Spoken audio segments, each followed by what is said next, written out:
Welcome. In this video, I'll show you how to clear Windows cache and junk files. All right, so first up, go ahead and go to your search bar and type down run. Okay, click on run right here, and then just type down temp.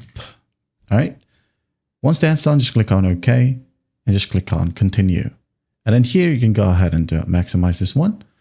Press on the blank space, Control+A, so that everything will be selected.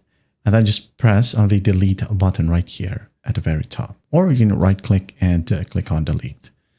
Okay, hit on continue right here. Wait for it. And there will be some files that cannot be deleted.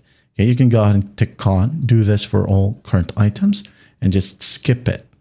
Okay, and then once that's done, close this one. Now in the search bar, just type down %temp%. Okay, now click on this file folder. Now do the same thing.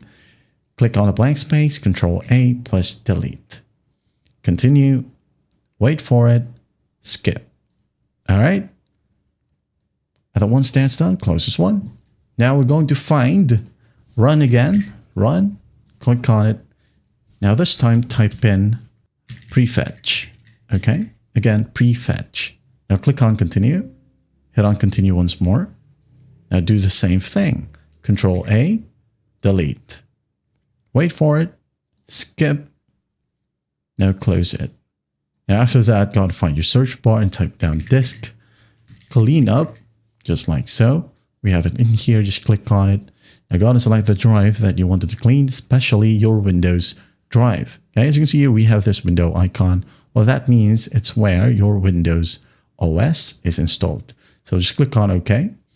And then go ahead and delete whatever you want right here. For example, downloaded program files, temporary internet files, some shaders, delivery optimization, recycle bin. If you do have a ton of files here under your recycle bin, you can delete those. Temporary files as well, thumbnails, it's up to you. Okay, so I'm just going to go ahead and select all. I'm just going to leave DirectX shader cache as this is for my games. Okay, so I'm going to hit on OK right here and delete files. There you go. Now just wait for the process to finish. And then once that's done, you can now then go ahead and restart your computer. And after that, you're good to go. That is how you clear Windows cache and junk files. I hope this video helps and I'll see you in the next one.